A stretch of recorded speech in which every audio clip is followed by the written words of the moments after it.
Hello and welcome back to another episode of Back to Here with Sarita. I'm so happy that you're here with me today. I have a wonderful guest. This is my Abundance Chat series. And if you remember, this year's theme is all about abundance. And the reason I chose that is because when you add up 2024, it equates 8, which is the symbol or the number of abundance, infinity. So excited to have this amazing guest. Let me go ahead and introduce you to her, and then we'll jump into our interview. So, my guest today is Amy. Amy Jam is a multifaceted force, blending technical prowess and entrepreneurial spirit, and is passionate by empowering others. And as a software engineer and visionary director of program management, Amy has left an incredible mark on the public and private sectors. Amy's ambitious nature extends far beyond the confines of her technical career, and she is the co-founder of Bread Bros, a beloved bread manufacturing and bakery in Los Angeles, and she's demonstrated her knack for entrepreneurship and commitment to building vibrant communities. Amy is a guiding light for aspiring leaders and innovators seeking to navigate the complexities of the modern world. And she's also an immigrant, and she has an amazing immigrant story. So I hope she shares that with us. And she heavily implements her own self care and love care practices that actually allow her to receive the abundance that she so deserves. Amy, so much. Thank you so much for being here today. I'm sorry, my tongue is I'm normally not stumbling over my words like this. Very unusual for me. So sorry No about worries. the uneven introduction. No, not at all. Thank you for having me, Sarita. I'm so excited to be here. Yes, I am excited for you too. And Amy and I, just a little background here, just like a previous guest that I had, is also connected through the Modern Day Wife, which is pretty exciting. So we got connected that way. We have not met in person yet, but hopefully that will happen soon. But it's a really cool network of individuals that come together. And it's amazing that I've actually been able to connect with some amazing women through that particular platform. So I'm so grateful that I've been led to various soul aligned guests. So, yes, I am so happy for you to be here as well. Thank you. Yeah, I love your topics, and I think, when we first connected, the main thing that stuck out for me was really understanding that okay, we have this in common, this foundation of building your force of strength through your inner being. And that is the most important thing in any endeavor. And I think we all just always jump and get started and want to figure out in Google, like, all right, what are the statistics on this type of business and how much return will I get? Or what, how can I plan my life? But without taking that time, to really find it within yourself, all of that is really risky. So that I just wanted to add is what I was really drawn to use to your podcast, Sarita, and your content. And so yeah, thank you for carving out this time for us today. Oh, thank you for acknowledging that. You're so right. And that's something, and I'm sure you can shed some light on this a little bit later in talking together when we jump into this whole entrepreneurial endeavors journey. I feel like this is too, and this is coming from a very corporate background. It's a lot about, strategy and numbers and things like that. And although that's so important, right? And so valid and so needed, the part that I really love that is coming more to light in the spaces, business spaces, is this deep need, yes, for care of self and inner self and finding the wisdom within self. And that's really the inspiration behind the podcast. So I'm so happy that you recognize that. Back to Here is about coming back to this center place, back to the self, back to the inner wellness and inner wealth wellness, I guess you can say too. So yeah, it's very important to me. And I appreciate that I'm exuding that and that was attractive to you. Absolutely. Great. Amazing. So, Amy, you shared with me off the bat, and I love getting people's story and like kind of how they got to be here. You shared with me an amazing immigrant story. I've had other immigrants on my podcast before because I like an eclectic group of people. And as I shared with you, and I've shared this with my guests before, I'm a unique immigrant in the way that I came to the United States through adoption. And I very much empathize and understand certain aspects of the immigrant story because I'm of the first here of my blood basically. But I would love for you to share with us, yes, how you got to be where you are, because you've got an amazing bread company, which I would love for you to share more in detail about that. But also you've got the corporate background, and then also you've got, you know, the how you came here as well. So I would love to have people know, like, how, just off the bat, like that amazing story of coming to America. Yeah, absolutely. So actually, I was born here. Oh, However, okay. I immigrated because I was actually in my mom's stomach Right. Okay. while That's right. while Okay. my parents, immigrated from Iran during the whole Islamic Revolution. And my parents were extremely established in Iran, lived a beautiful life, very during the reign of the Shah, a very luxurious, comfortable, and secure, beautiful life. And when the revolution happened, that basically jeopardized that lifestyle and that safety for those who were or were not, or whatever your opinions were at the time. This was a whole new regime coming in, so my parents decided to leave, and my mom was pregnant with me. And they had closed down all of the airports because of the revolution. I mean, this was high intensity situation. And so they actually escaped the country via camel. Wow. And my That's so mom was pregnant with amazing. me on 3 days, to travel to Pakistan and get their paperwork together, and then to Spain, and then ultimately to the US, where I was born in Los Angeles, California. And, you know, a lot it comes with that immigration to a new country. The minor things like language, but there's also, culture, there's connections, there's your career. What you did back home is not exactly what you would do here, and figuring out your way and your way of supporting yourself and your new daughter. So I was exposed to a lot of grown up things as a child, and I wouldn't have it any other way. I think if I wasn't, then I wouldn't be who I am today. And my parents had divorced, and I grew up with my mom, and basically I was her partner. So because my English was more, well, my English was good because I was learning in school. I would, for example, read all the letters that came in the mail. I would translate them. And this is where, and I talk about this in my book a little bit, how I feel that really God for me plays a part, because those skills that I picked up being 7 years old, in writing checks and translating letters and whatnot, actually, became a part of means for me to generate an additional source of income later on.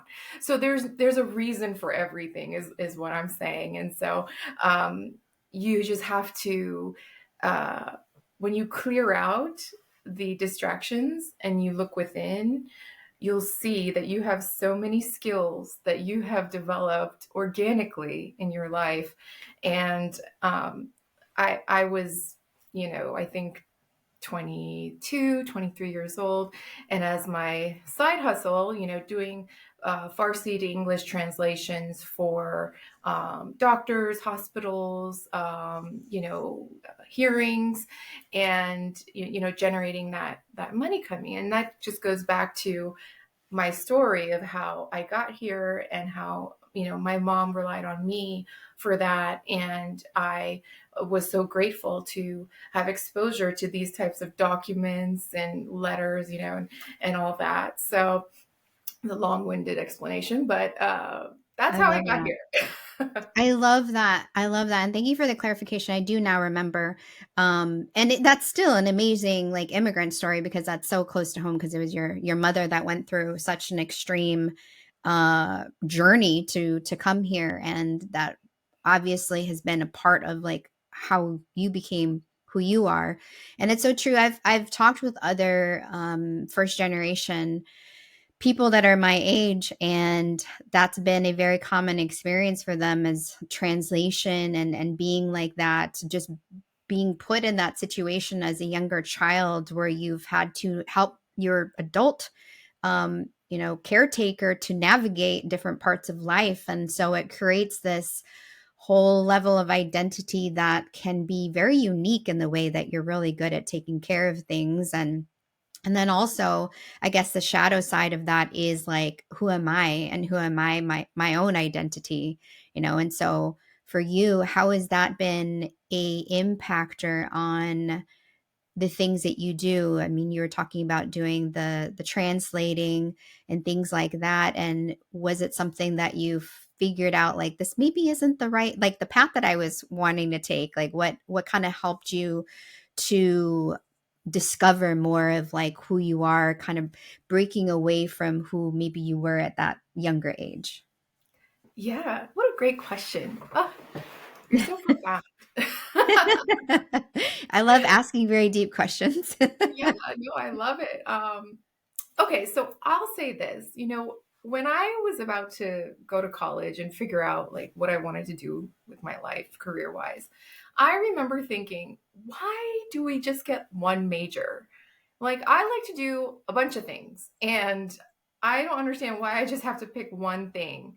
But, my mom gave me three options: doctor, lawyer, engineer, pick one. And I was like, which one will get me out of school the quickest? So I just Yeah. picked engineering.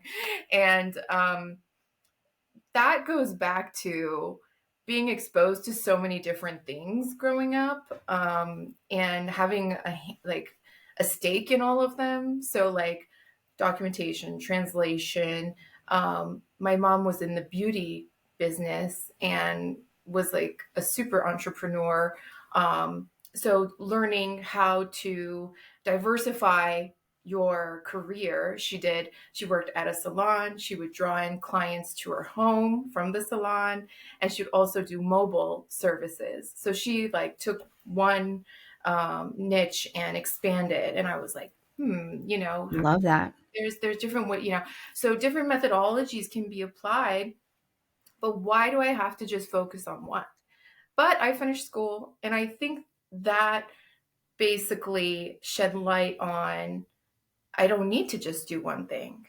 And doing multiple things not only satisfies the person that I've become, checks the boxes, it also continually makes me have to learn more, you know, and that's what really like ignites the day to day when you learn more, because we're ever evolving, right? Like Yes. my your hair color changes, your skin texture changes, so your mind needs to continually develop, it needs to continually grow, and the only way to do that is to learn and be exposed to new things. So by diversifying and having multiple, uh, I would say, multiple streams of income, really, I was able to satisfy that little girl that was, exposed to all these different aspects of life and business.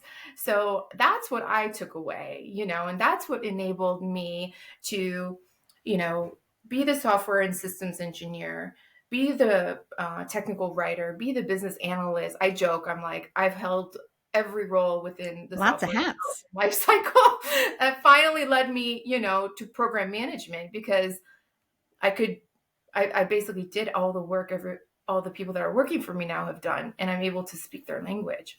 So the fact that, okay, we've got the technical side, we've got the corporate side, but I have this fun side. I want to get this, my creative juices rolling, and I love art, and I love, branding, and I love graphics. And so what will allow me to do that? And this amazing bakery and bread manufacturing of our beloved Bread Bros, idea came up, and we just took it by the horns and went in. And so that sort of, it's one business, but it has so many aspects to it. We've got our e-commerce. That's the technical side that stems back to my schooling. We've got the creative and the fun and the branding and the colors and the design of the pastries, and which hits all my like creative juices. And then the management side, which is juggling and and creating your unique family, your work family, which I'm so grateful for. So, did I answer your question? I know I sort of. You did, totally, totally. And I want to reflect on that. I'll get back to the bakery in a minute because I am a diehard bakery person. Like I love baked goods. That's like one of my favorite things of all times. And I'll share with you in a moment. But I want to go back and kind of reflect on what you were saying. And yes, you totally answered my question, and it helped me kind of think about something, unpack something that I think is really interesting as women, because pretty much all my guests that I've had on this podcast are women, and that's my pretty direct audience. But one of the things that I've been learning as I've gotten to this age and just been refining myself, especially since post my breakup, and I've been into this very heavy self love journey the last like 3 some years, is that just kind of reflecting on what you were saying about wearing so many different hats or being a multifaceted woman, right? And I think there's still this stigma, and I'm thankful it's changing because it's 2024 and we're starting to understand that, especially when it comes to being a woman, that it doesn't need to look and be a certain way. And especially when you add like cultural heritage on top of that, I think there's definitely a stigma that we need to, and it sounded like, with your family, with your mother saying you have like three options of like what you're going to be when you grow up, right? And of course, the intention behind that, I'm sure, is that she wanted you to be successful and not struggle and all the things, right? That's the understanding that I've come across, and especially with my mother as well.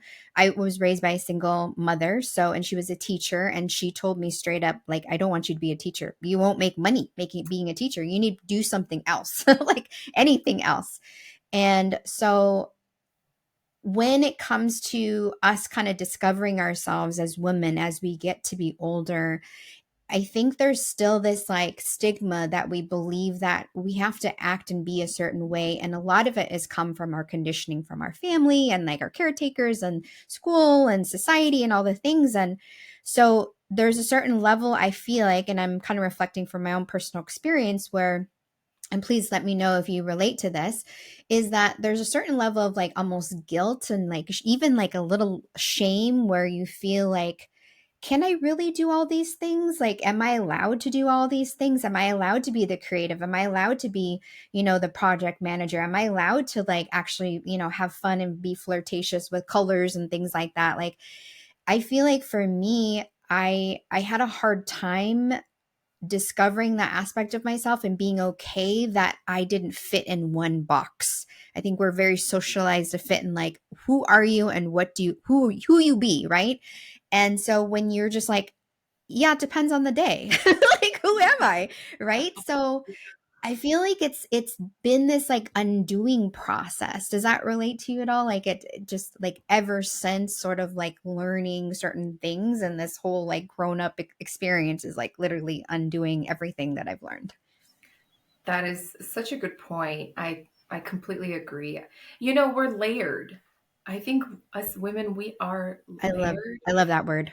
Yeah, we're not just one dimensional. And, going back to the career options, my dream, because I loved creating, was always to be in fashion, to be a designer, believe it or not. But also, I had the layer of wanting to be respected in society and have a certain level of, okay, she has this level of intelligence, so we can rely on her. Her opinion will matter to us because she has this degree or that degree or whatever. So I had that layer embedded in me too, most likely from a cultural, impact and teachings throughout your life. But then I had this free spirit of not wanting to be, at the mercy of corporate world and the paycheck, and, to be my own person and to sort of go against, the norms. So you're absolutely right. I had all that, but the fear, the fear of the uncertainty with being a designer or going against the norms, fell to the back. And the quote unquote security of, following a corporate, more structured, path is what I ended up doing just out of that fear.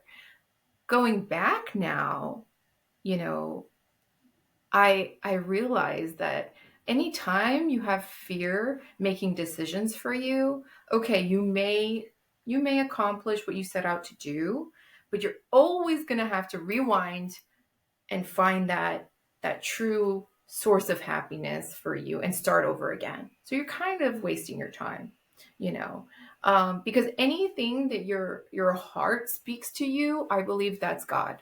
For me, that's God.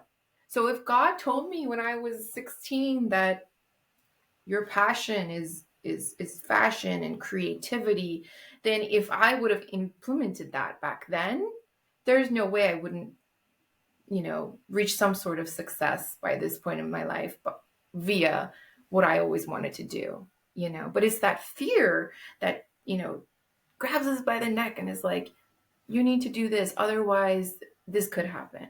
We forget that all the strength and all the connections and paths, they're all within us. They're not outside of us. The minute we clear out the clutter, and clutter could be voices from, friends, family members, social media, news, anything, people, too many people around you, clearing out the clutter makes you actually meet yourself and become closer to yourself, is what I found. And by doing so, you realize everything is within you. Your mind, you are resourceful if you want it, and you just align with your thoughts and you really manifest what you want. Like one practice that I do every night, I think at night it's the easiest because during the day we're so distracted, and have so many things to do. It's like when I'm laying in bed, I just close my eyes and I think about what's next for you, Amy. What is next? It could be short term next, like tomorrow, or it could be long term next, like in 10 years. But what is next for you, And I actually visualize it. I visualize it down to the outfit that I'm wearing. I think it's the fashion thing that's, Love it. popping up. And it works. I'm telling you, it works. And so I truly think that we need to embrace these layers. And even if we don't prioritize them properly from the get go, we still have them within us. So we can always go back and always, revamp and start again. And like with teaching, like with your mom's point, yes, teaching, in the traditional way, unfortunately, in this country has such a small income. But when you're a talented conveyor of information, there's so many different ways that you can generate income. And so if your passion is really teaching, and this is something like I'm learning, like if I ever have kids down the road, like I'm not going to say to them, don't do this, you won't make any money. No, find what you want to do, figure out how you can extend your reach and make it more impactful so that you can have that be your source of truth and income. So yeah, just really appreciating and embracing those layers and not forgetting about them. So for me, like my next thing is fashion. So I'm like coming into this, you know whirlwind of creativity, and I'm like, this is embedded in me, I'm not letting it go. And I'm going to start. I'm going to start small, but I'm going to start somewhere. So that's the I plan. love it. That's such a great, beautiful response, Amy. Thank you so much. And such a wonderful way, unique way to look at it as layers. We are multifaceted layers of uniqueness. And you're so right. There's so many avenues in which we can utilize our uniqueness. It doesn't need to look like this one way. I think that's one of the most amazing things that I've been learning, not only about myself, but about this podcast and being an online digital entrepreneur and what do they call it, a influencer, things like that, is that it doesn't need to look the way that everybody else does it. In fact, that was probably one of the hardest lessons I did learn, and I've been in the spaces for quite some time, for the last couple of years, and realizing that without knowing, that I was emulating a lot of what I saw, without, just subconsciously, without even realizing it, just taking on the way and learning my own way and learning what worked for me and learning how to approach things. So I really, really appreciate you saying that. That's so true. There's so many avenues in which we can utilize our unique layers.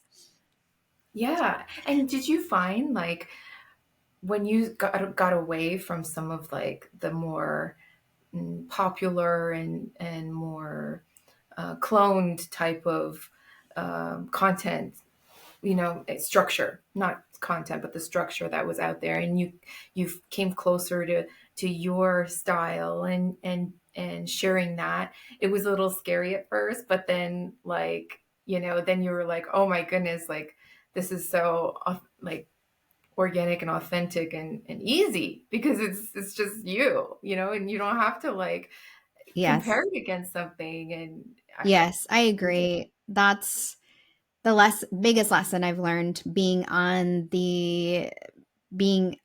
social media, being out there, all my, like, not all my stuff, but most of my stuff's out there. I have this podcast, I've got my social media platforms, I've done coaching in the past. So, yes, when I found my way, it was very fascinating how things really started lining up and aligning with me and working in my favor. It's just so amazing. And like talking about abundance, like talk about alignment and abundance, like that was just amazing how it all like literally fell into place. It's really cool how that happens. It's Yeah. like the more we recognize ourselves, the more the universe appreciates it and gives us more and more blessings. The more Yes. we steer away from ourselves and maybe are impacted by others' opinions, their style, their impact, the less the more we have to work, the more struggle, the more challenges. But when you just come back to you, and just that quiet, getting quiet and listening, um, that's that's your that's your source. You are your Yes. source. If anything, I can sum it all up in is you are your source. That's why a lot of times, like, like a lot of my friends will be in relationships and ask, well, don't you want, shouldn't your partner be like this and that or whatever? And I'm like, it's not even about your partner. It's all about you. Like, I went to this conference and Dr. Edith Eger was talking, and one thing she said that like knocked my socks off was like, would you want to be married to you? Right. Or would you want to be dating you?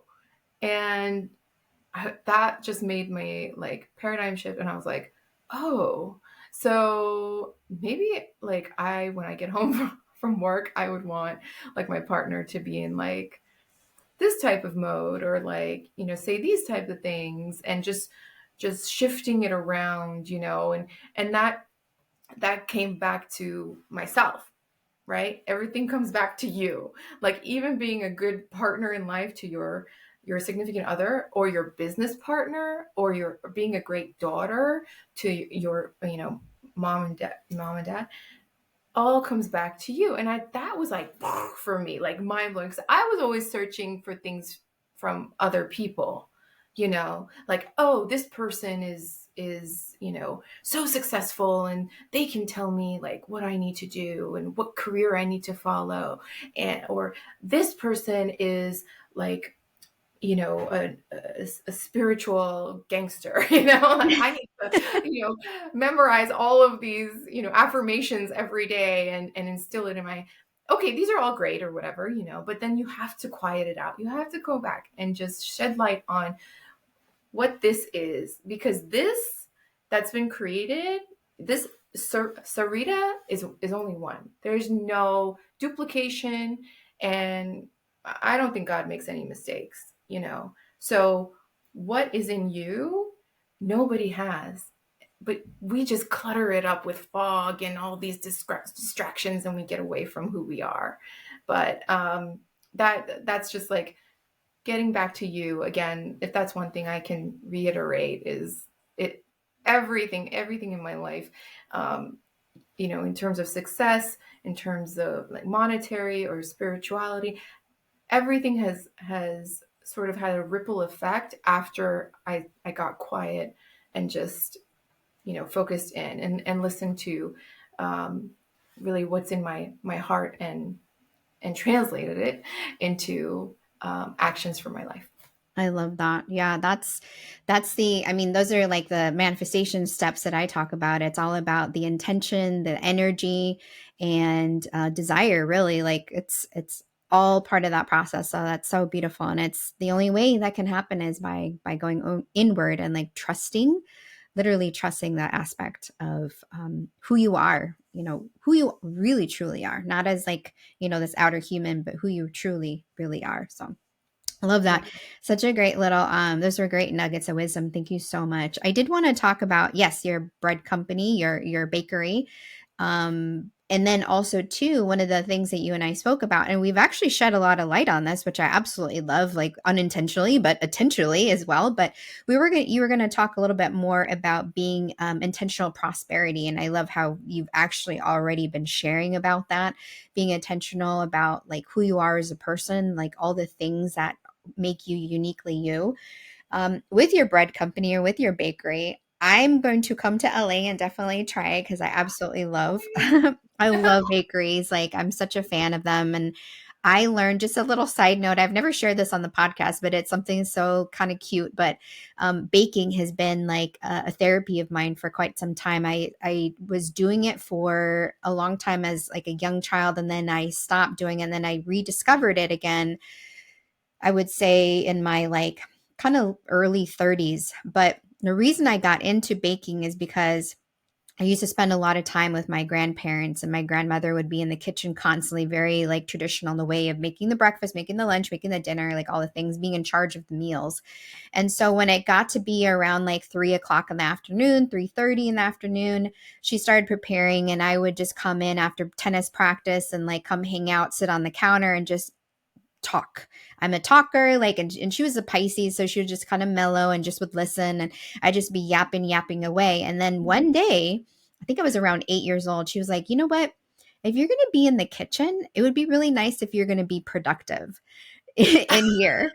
So, I didn't really learn how to cook as a kid, but she, not that much later, she gave me like a elementary 101 like baking, and she was like, it would be great if you could make desserts.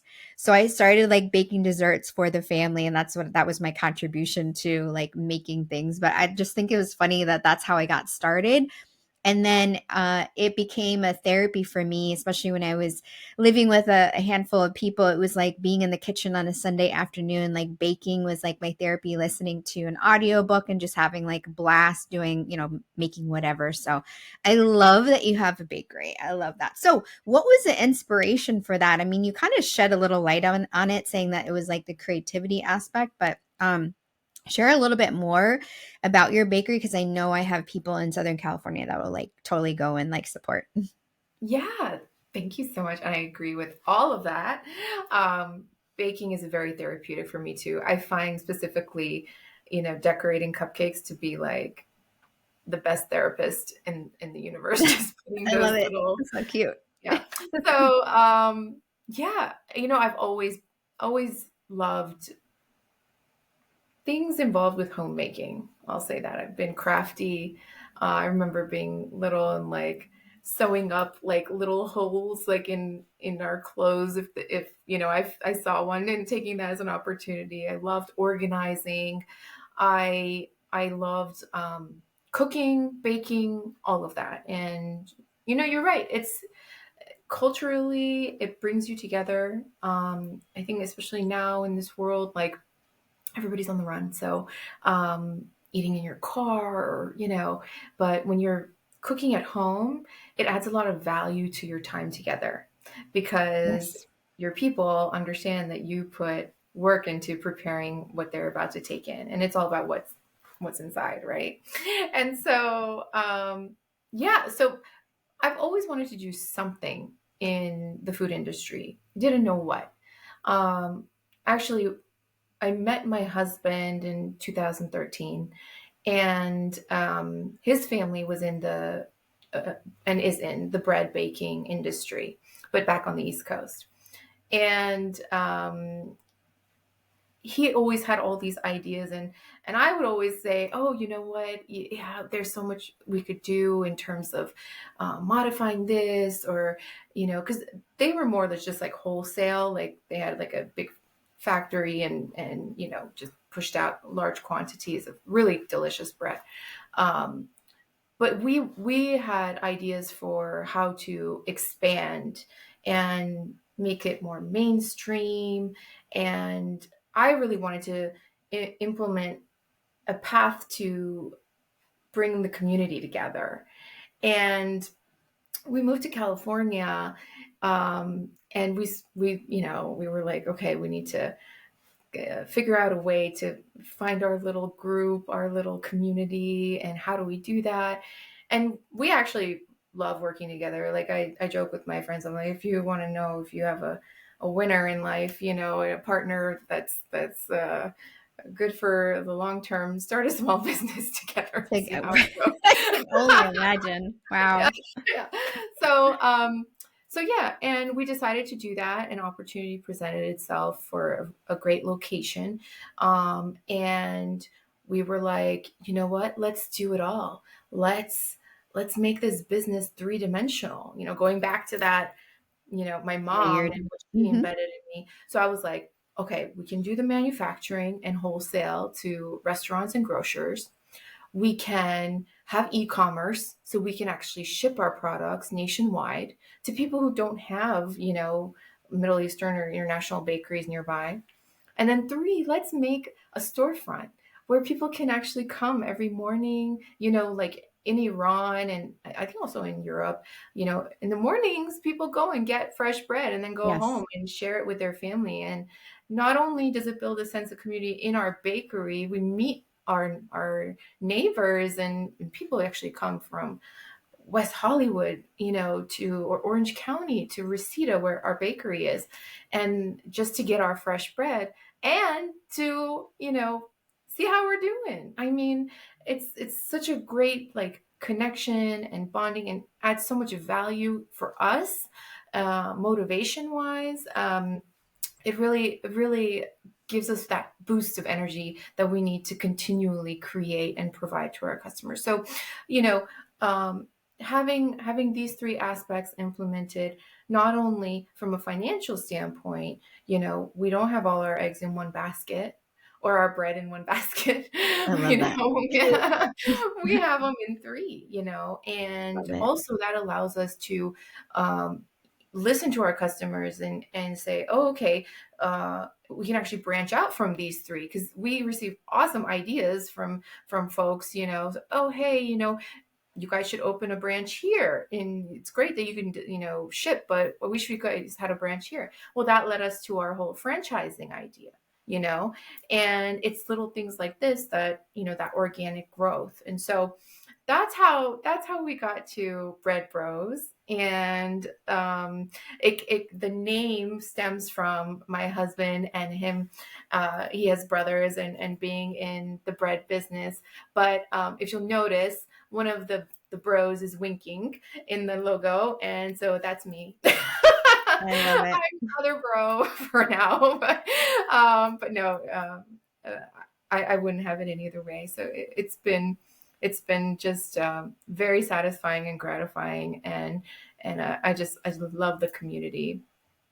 I love that. That's so beautiful and so unique. I mean, you're the first person I've had on the podcast that has a storefront like that, an actual like bread shop and all the different multi like layers of that. That's so amazing. I can't wait Thank to you. try it. Like I'm so excited. That sounds amazing. And that's so true. Like I just am thinking about how that doing food is such a amazing thing where it does really bring people together. I was visiting a friend just this past weekend for the holiday weekend for up in Long Beach, and we had the opportunity to go out to dinner and hang out and stuff, and I said, you know what, it would be even more fun.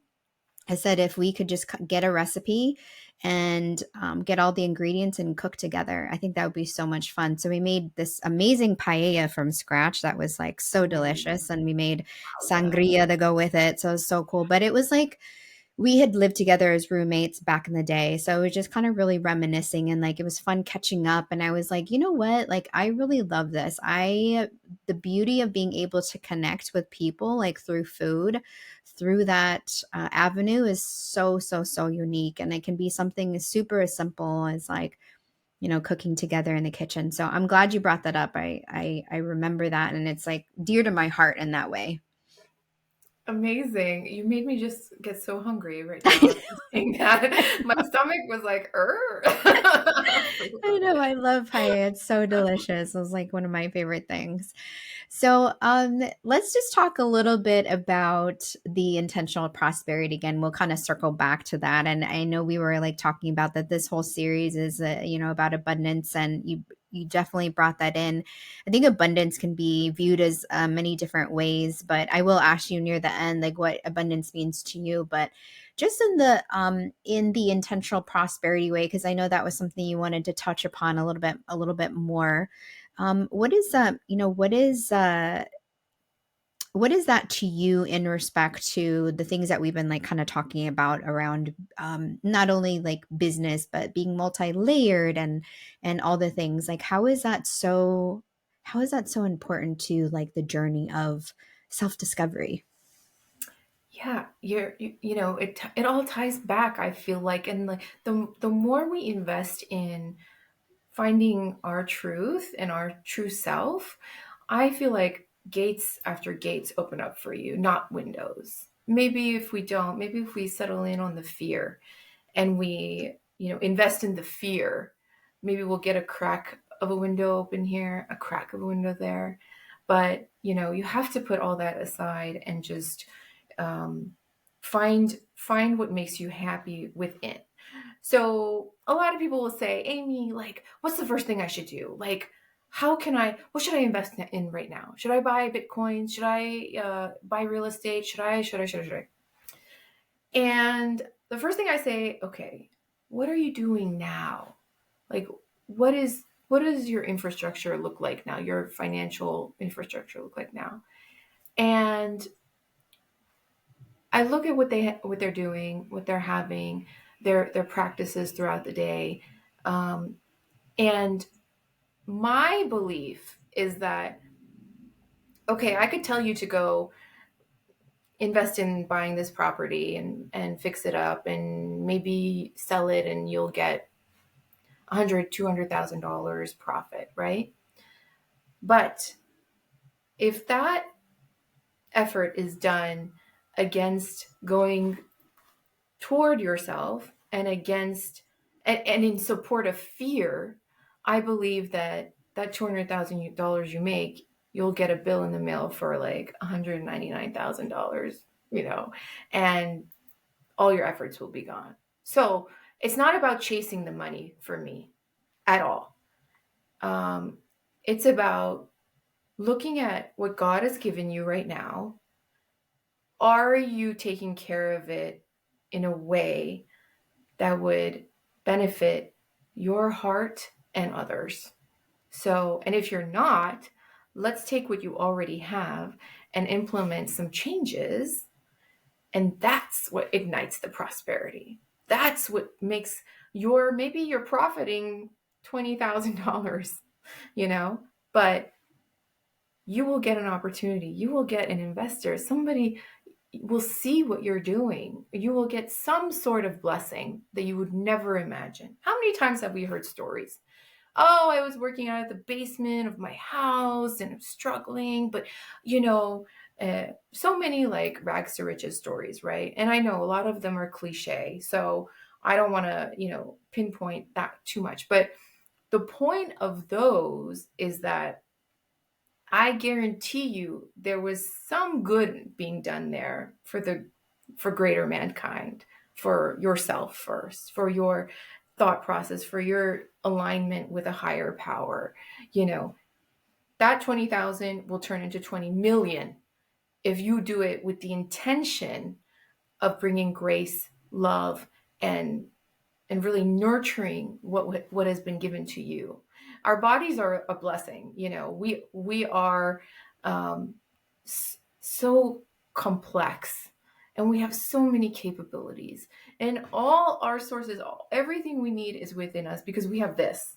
This is the original, Google. Totally.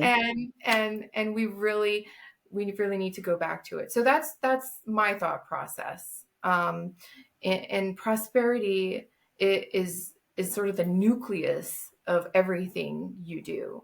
And we've seen it all. People say it's karma. Oh, somebody becomes like a zillionaire and then like their whole life explodes and they have nothing. I mean, just look at the news today. I mean, there's so many things going on.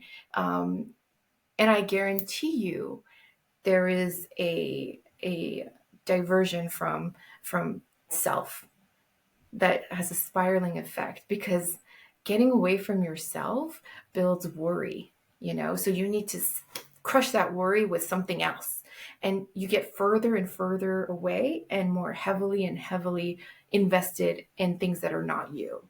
So it's like a chain reaction. Prosperity for me is a dependency for anything you want to do in life, and it's not even like monetary prosperity within your relationships. Um, a lot of times in friendships, I'll see people like their friend will not like something, and they will be vocal about it and let you know, and they get offended and they're like, no, she did this, she didn't like, I did all this for her and yada yada yada yada. You did it with the intention of her giving you or him or whoever gratification. That goes to ego. That doesn't go to the universe.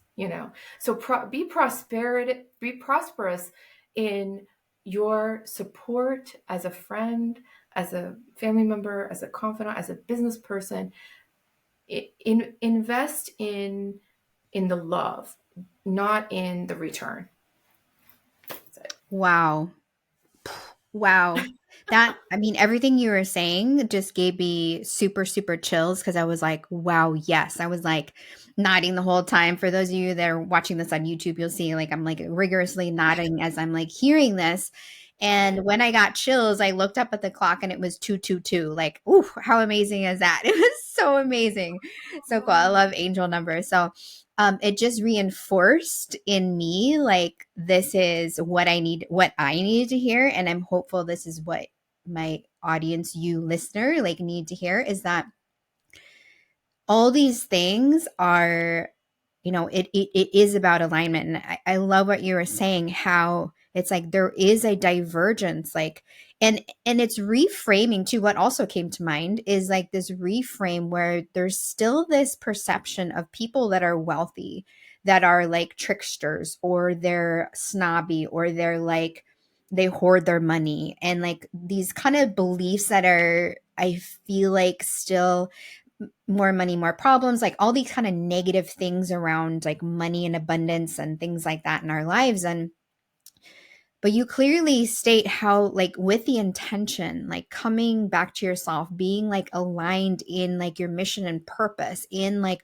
what you're doing with for a greater good, right, is going to bring you a level of prosperity and abundance that you never thought that you even could get. And it doesn't have to do with money. Money is like kind of like the little cherry on top, right? It's like, oh, yay, like I got this, but it's not about that. That's not, that shouldn't be the ultimate vision and goal of, or the outcome, right? Like that's a beautiful layer of the outcome, and a beautiful byproduct of what you are doing, which is being in alignment and being coming from a place of intention. And I absolutely love how you said it. It was so beautifully said. So thank you so much for sharing that. um I really feel like we could do like another podcast episode just about that too. But we Yeah, are I'm like, so in. This has been so like reinforcing for me too, to like hear it again and just, make sure that I'm on my P's and Q's and implementing this too. yes, Like, and I don't think it's by chance that we've got folks at that, 1% and less level that are, so affluent. And it's not by chance they all have foundations that they're giving, yes, there's taxes, whatever, but the fact is that it's like you said, money is not the fact. It's a means, it's a mechanism, and it's a tool.